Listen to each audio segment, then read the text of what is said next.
હવે જોવાની છે આપણે થિયરી કે નિયમિત ગતિ અને અનિયમિત ગતિ. તો આપણે ગતિ વિશેનો ખ્યાલ મેળવ્યો કે જ્યારે પદાર્થ પોતાનું સમય સાથે સ્થાન બદલે છે ત્યારે પદાર્થ ગતિમાં કહેવાય છે, અને સમય સાથે પોતાનું સ્થાન બદલતો નથી ત્યારે પદાર્થ એ ગતિમાં કહેવાતો નથી. તો એની અંદર એ સમય સાથે જો સરખા સમયમાં સરખું અંતર કાપશે તો નિયમિત ગતિ કહેવાશે. જો સરખા સમયમાં સરખું અંતર નહીં કાપે તો અનિયમિત. ગતિ તો કરવાનો જ છે, પરંતુ સરખા સમયમાં સરખું અંતર કાપશે તો નિયમિત. અને જો સરખું ના કાપે અને સમય બદલાતો રહે તો અનિયમિત ગતિ. ઓકે, તો એક્ઝામ્પલ લીધો છે કે સમય એ સેકન્ડમાં આપ્યો છે કે આટલી સેકન્ડમાં એ આટલા મીટર ચાલે છે અથવા દોડે છે.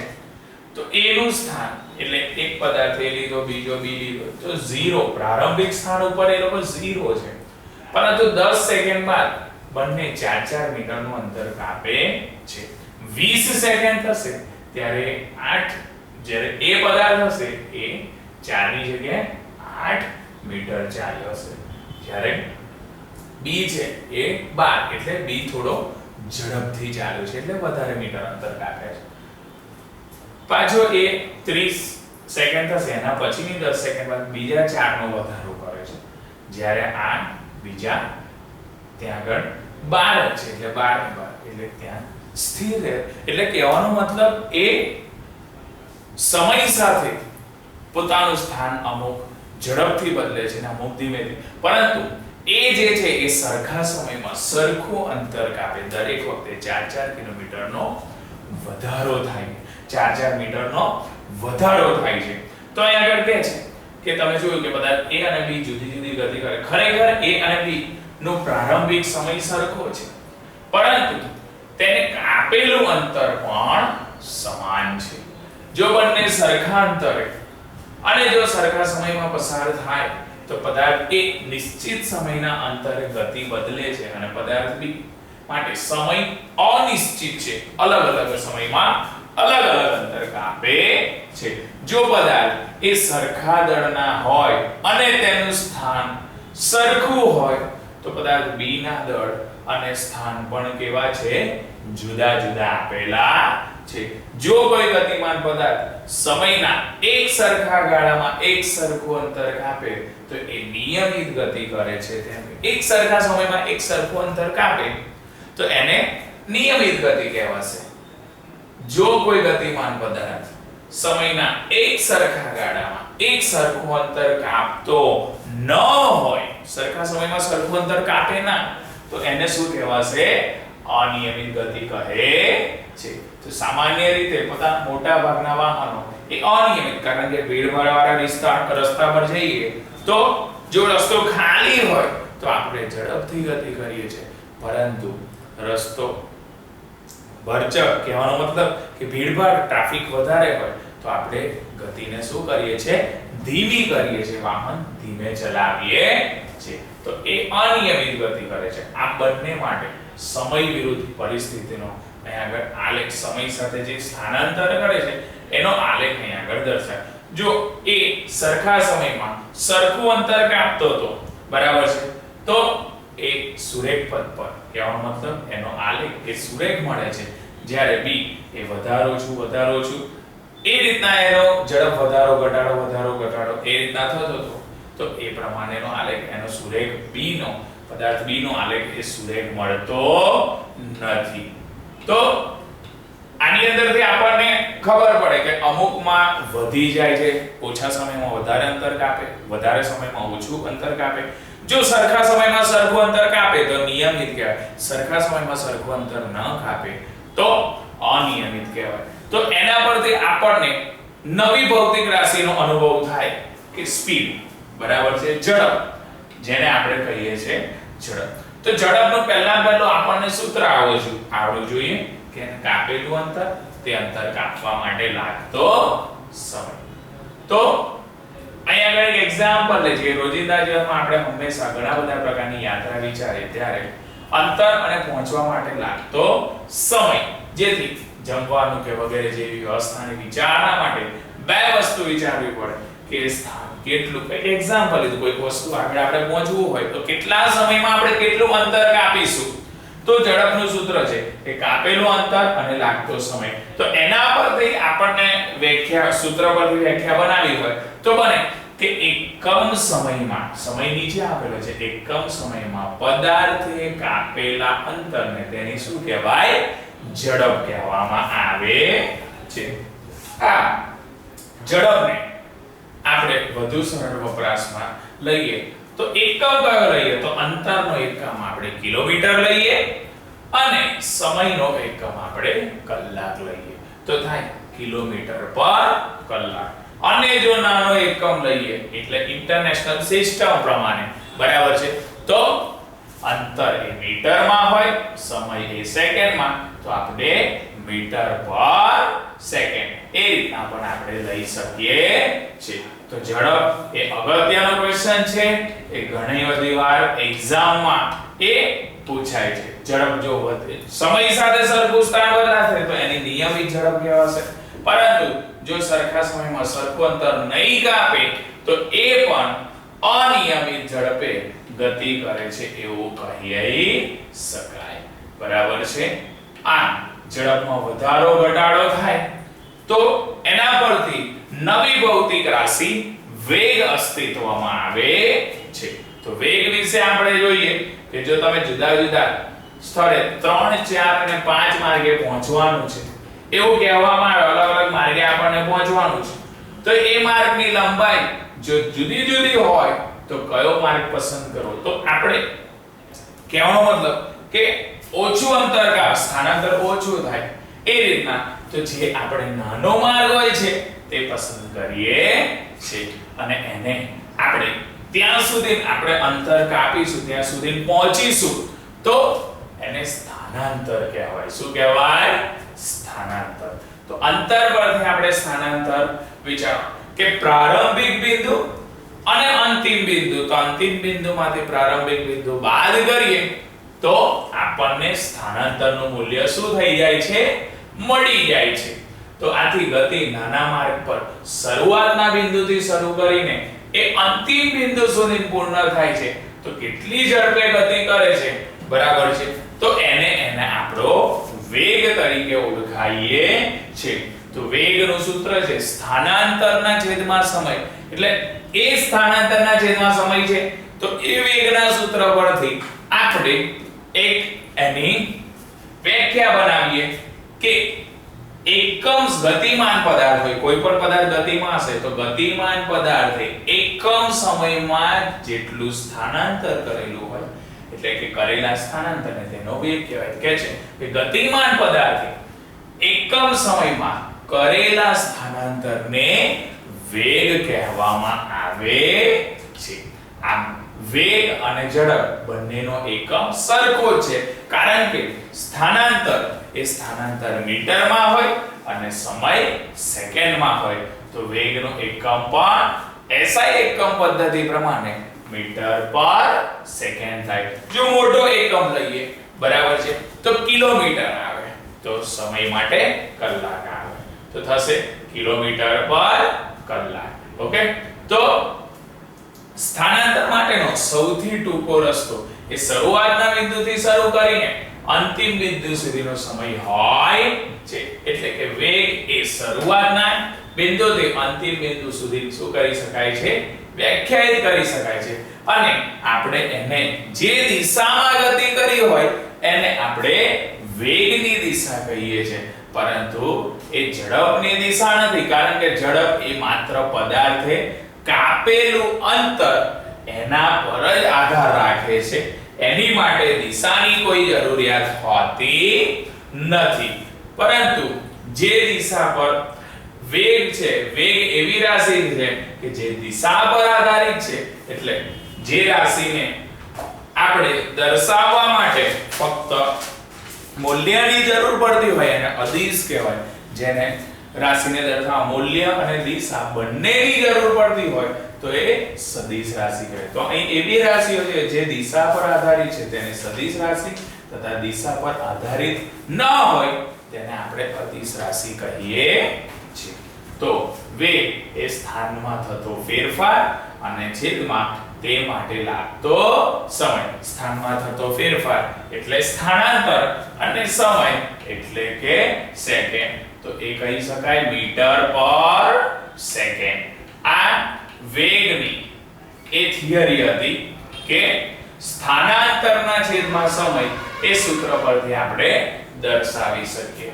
અને જો વેગમાં વધારો ઘટાડો થાય સરખા સમયમાં સરખો, જો વેગ અચળ હોય તો સરખા સમયમાં સરખી અંતર કાપેલું હશે, સ્થાનાંતર સરખું કરેલું હશે. પરંતુ જો વેગમાં વધારો ઘટાડો થાય તો નવી ભૌતિક રાશિ આવે એની પ્રવેગ. તો અહીંયા આગળ આપણને પ્રવેગ પણ સમજાવે છે અને સરેરાશ ઝડપ પણ સમજાવે છે. તો સરેરાશ ઝડપ આપણે જોઈએ કે નિશ્ચિત કરેલા સમયમાં જો તમે પૂરતું અંતર કાપી શકતા નથી, પૂરતું અંતર શું કરી શકતા નથી? કાપી શકતા નથી, અને તેને કારણે તમારી મુસાફરીમાં અડચણ આવે છે, ત્યારે તેને કારણે ગતિ અનિયમિત બને છે. કારણ કે સરખા સમયમાં સરખું અંતર કાપવાનું નથી, અડચણ આવવાની છે, એટલે અનિયમિત બને છે. અને અનિયમિત ગતિના કારણે તમારી મુસાફરીની ઝડપમાં વધારો ઘટાડો થાય છે.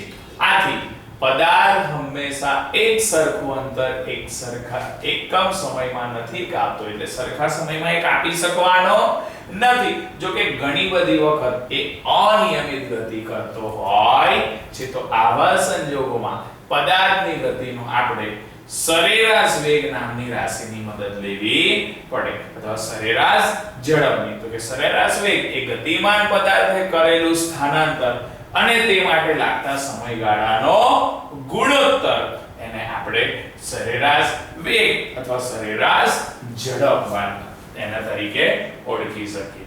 જો સરેરાશ વેગ હોય તો પદાર્થે કાપેલું, એટલે અહીંયા આગળ આપણે સરેરાશ વેગ લેવાનો છે, ઝડપ લેવાની નથી. તો પદાર્થે કાપેલું કુલ અંતર એટલે જેટલું એને સ્થાનાંતર કરેલું હશે, બરાબર છે, અને આ અંતર કાપવા માટે લાગતો સમય. જો ઝડપ આવે તો અંતરના છેદમાં સમય આવશે, પણ જો સરેરાશ વેગ આવશે તો પદાર્થે કરેલું સ્થાનાંતર અને તે માટેનો સમયગાળો, બરાબર છે. તો સ્થાનાંતર એ આપણને અંતર જ દર્શાવે છે, પણ ઝડપમાં વધારો ઘટાડો થાય કે આપણે સરખા સમયમાં સરખું અંતર ના કાપે તો આપણે સરેરાશ ઝડપ કેલ્ક્યુલેટ કરવી પડે. એવી જ રીતના વેગમાં પણ જો વધારો ઘટાડો થાય તો સરેરાશ વેગને પણ આપણે એ જ રીતના કેલ્ક્યુલેટ કરવો પડે. પરંતુ વેગની અંદર આપણે સ્થાનાંતર આવશે અને ઝડપની અંદર અંતર આવશે. એટલા માટે સરેરાશ વેગનું કહે છે તો સરેરાશ વેગ પણ કુલ અંતર અને સ્થાનાંતર પર આધાર રાખે છે. તો સરેરાશ વેગ માટે આવશે કે પદાર્થે કરેલું સ્થાનાંતર અને સમયગાળો. એ સમયગાળામાં કેટલું સ્થાનાંતર કરે છે એ દ્વારા આપણે એનો સરેરાશ વેગ શું કરી શકીએ છે? દર્શાવી શકીએ છે. જેથી એનો વેગ જો વધઘટ થતો હોય તો આપણને શું થાય ખબર પડે.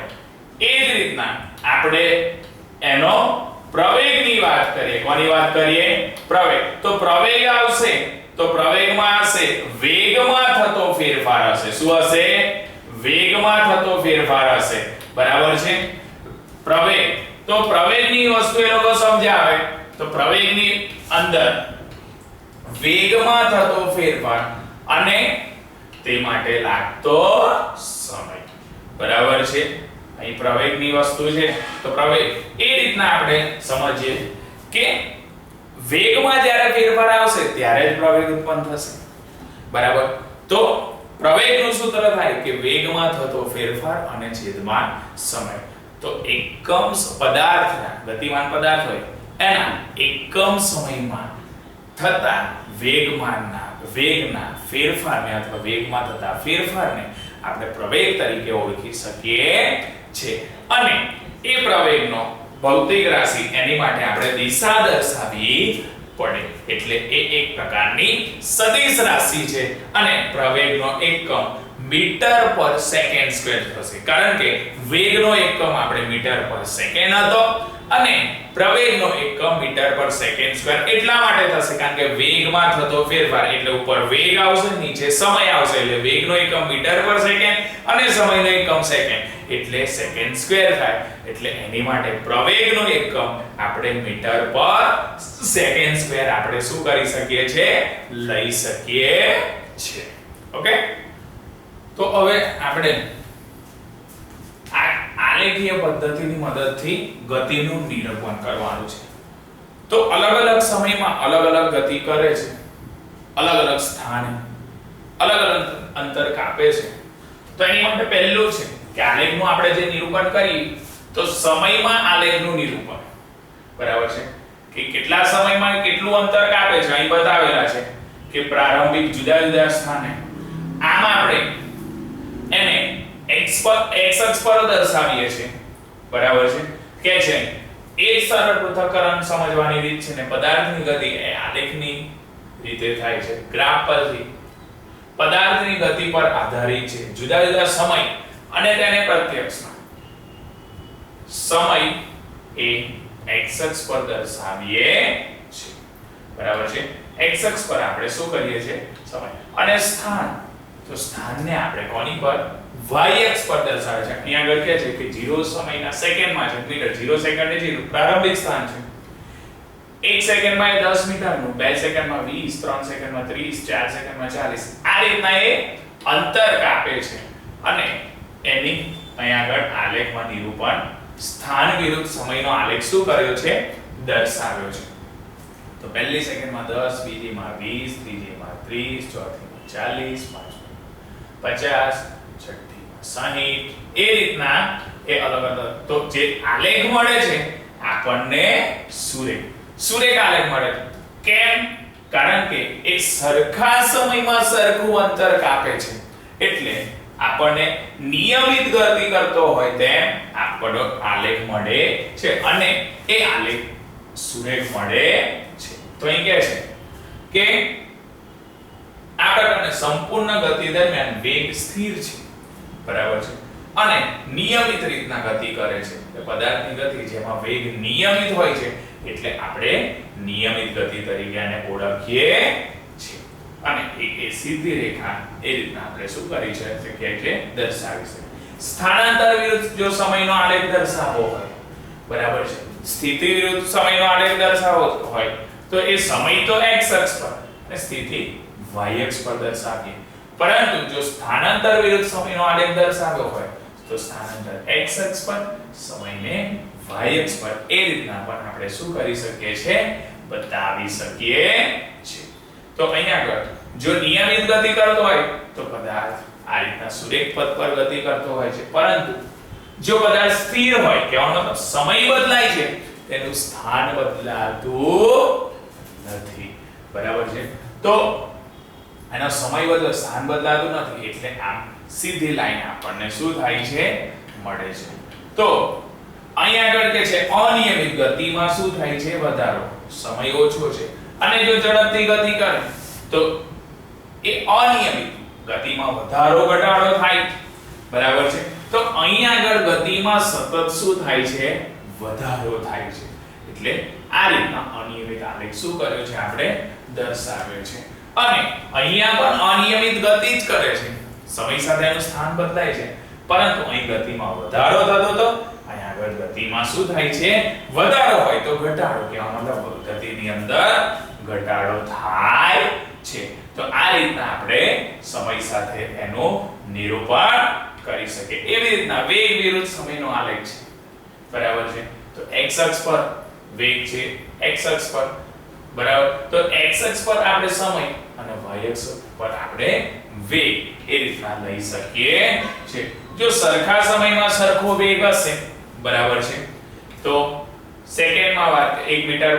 1 ની અંદર જો સમય 1 સેકન્ડ હોય તે ટાઈમે એનો 10 હોય 2 20 હોય 3 30 હોય એ રીતના હશે બરાબર છે તો એનો વેગનો ફેરફાર 10 10 નો થાય છે 10 મીટર પર સેકન્ડ શું થાય છે બદલાય છે કહેવાનો મતલબ એ સરખા સમયમાં સરખું અંતર કાપે છે તો નિયમિત વેગથી ગતિ કરતો હોય તો આમ સુરેખ એ દર્શાવી શકાય છે પરંતુ એની અંદર પદાર્થ A અને પદાર્થ B b ની વાત કરવામાં આવી છે કે સમય વિરુદ્ધ એનો એટલે કે વેગ વિરુદ્ધ સમયનો આલેખ અહીં દર્શાવ્યો છે. એમાં બે પોઈન્ટની વાત કરે છે કે રેખાઓ O અને R અને P અને Q એ વસ્તુ A અને B ની ગતિનું શું કરે છે?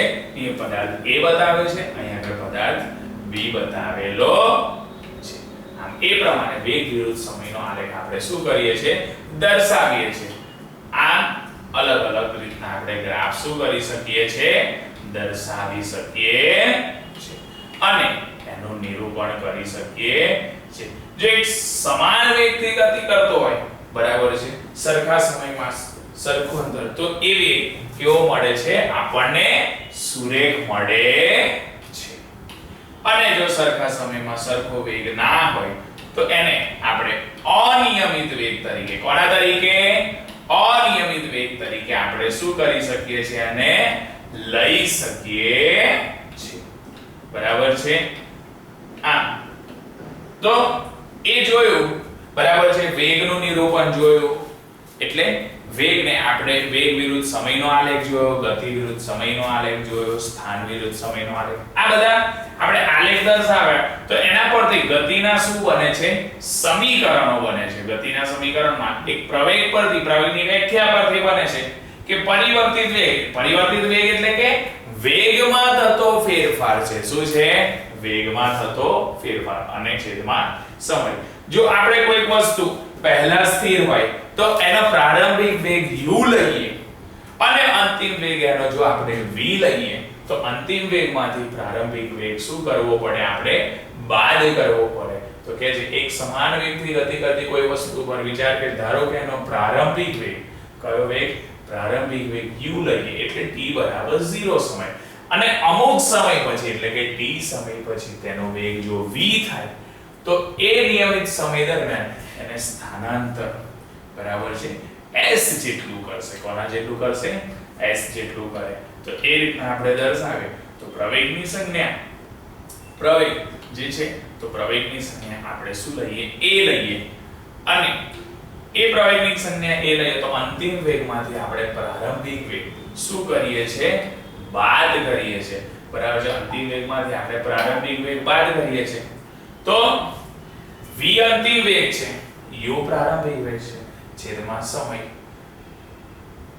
પ્રવેગ બરાબર સ્થાનાંતરના છેદમાં તો અંતિમમાંથી વેગમાંથી તો ફેરફાર. પ્રવેગ બરાબર વેગમાં થતો ફેરફાર છેદમાં સમય. તો t ને ભાગાકારમાંથી અહીં આપણે ગુણાકારમાં, તો આ રીતનું થાય. a બરાબર v - u / t છે. t અહીંયા જ હશે તો આવું થાય. a t બરાબર v - u. જો આપણે -u છે એને આ બાજુ લઈએ તો આવું લખાય કે u + at બરાબર v. એટલે સમીકરણ આપણું આવું બનશે. જે ફાઇનલ સમીકરણ છે આન્સર v = u + at. બરાબર છે?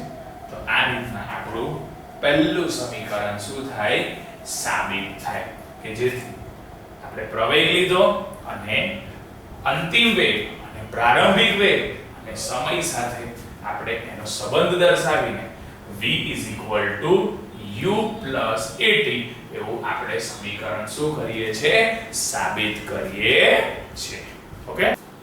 તો આપણે આગળ જે સૂત્ર જોયું કે v = u + at એનું પ્રથમ સમીકરણ હતું.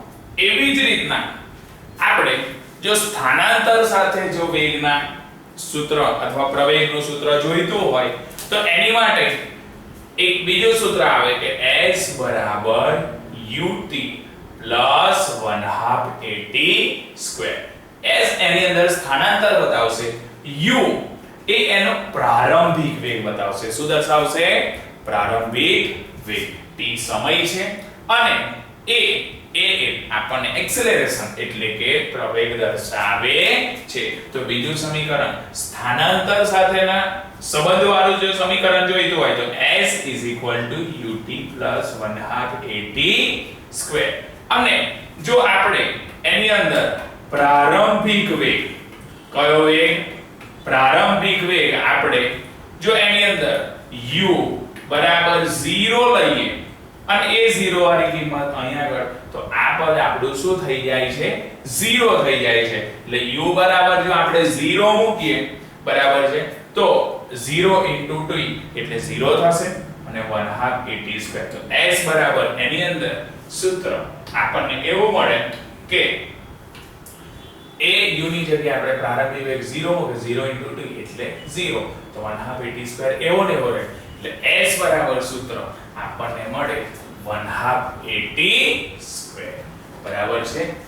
અને એ 1/2 at² આપણને જો સૂત્ર મળ્યું એની પછી એવું જ એક ત્રીજું સૂત્ર આવે છે એને આપણે સ્થાનાંતર સાથેનો તો સમય આવવાનો જ છે બરાબર છે તો સ્થાનાંતર સાથે આવશે પરંતુ એને આપણે એ રીતના દર્શાવી શકીશું કે 2as બરાબર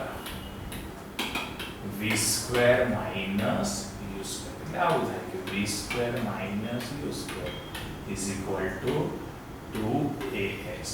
તો આની અંદર આપણે v એ અંતિમ વેગ કહેવાય, u એ પ્રારંભિક વેગ કહેવાય, a પ્રવેગ કહેવાય અને s શું કહેવાય સ્થાનાંતર કહેવાય. તો આપણે ત્રણે ત્રણ સૂત્ર જોયા. પહેલું હતું v u at, બીજું હતું સ્થાનાંતર સાથેના સંબંધ વાળું કે s ut +1/2 at², અને ત્રીજું ઇમ્પોર્ટન્ટ છે આ ત્રણે ત્રણ સૂત્ર કે v² - u² = 2as બરાબર છે.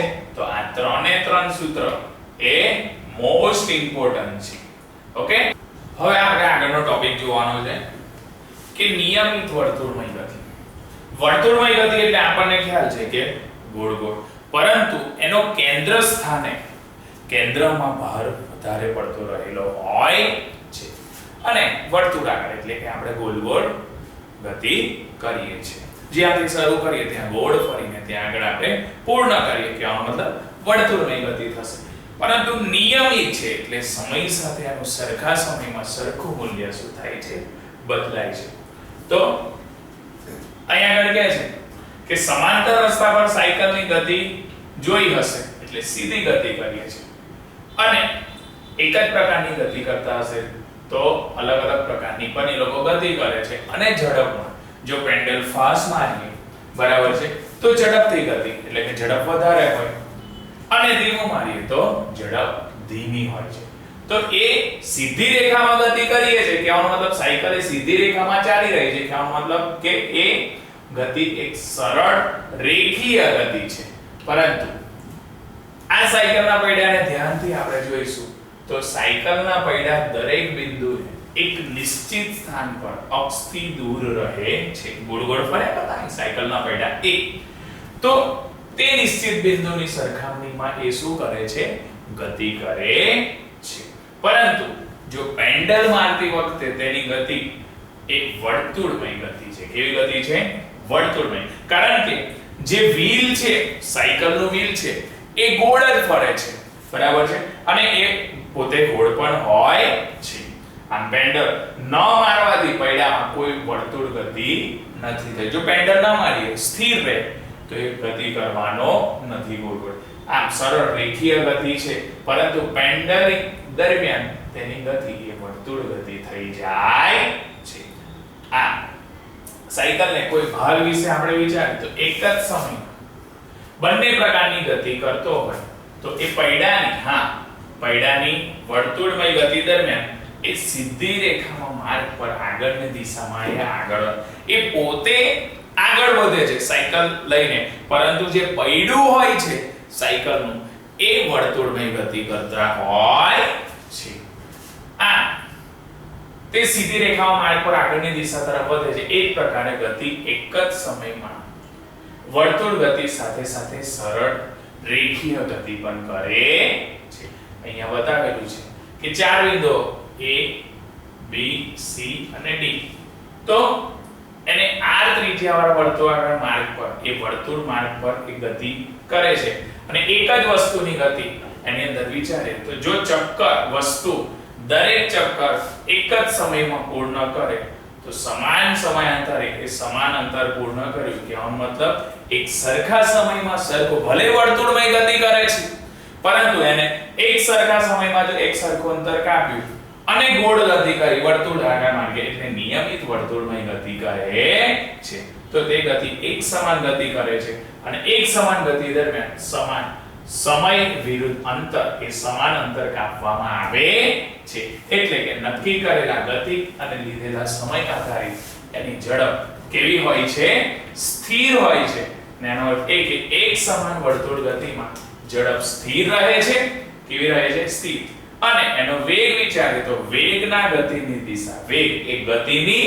દિશા પર કારણ કે જો ગોળ ગોળ ફરતું હોય ત્યારે વેગની દિશા પણ શું થાય છે બદલાય છે બરાબર તો અહીંયા આગળ તો એ વેગની દિશા તો એના સ્પર્શક બિંદુ પર આધાર રાખશે બરાબર છે અહીંયા આગળ કરીએ તો સ્પર્શ બિંદુથી એટલે આમ સીધો એટલે એ રીતના એ વેગની દિશા શું કરે છે એની પર આધારિત હોય છે અહીંયા આગળ ચાર A B C અને D એ ચાર જગ્યાએ એની ગતિની દિશા શું થાય છે બદલાય છે આ એક સમાન વર્તુળાકાર ગતિમાં ગતિની દિશા પરિવર્તનને કારણે જો દિશા બદલાવાની એટલે એનો વેગ પણ શું થાય છે બદલાય છે આ વસ્તુની ગતિની ત્વરિત ગતિ હોય છે આ વેગના ગતિની દિશાને કારણે આવું થાય છે અને ગતિમાં જો ફેરફાર આવે તો એની ઝડપ પણ શું થાય છે બદલાય છે તો આ રીતના એને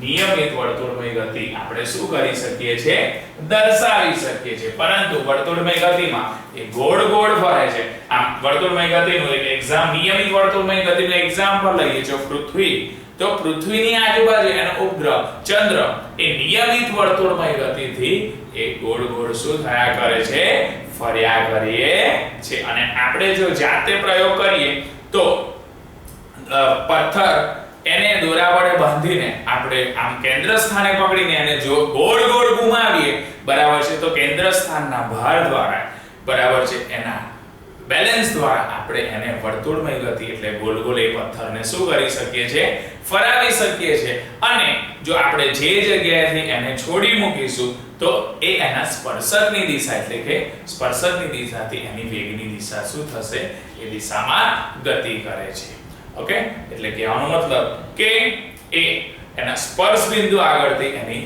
દિશા શું થાય છે એના સ્પર્શકની દિશામાં શું કરે છે દર્શાવે છે ઓકે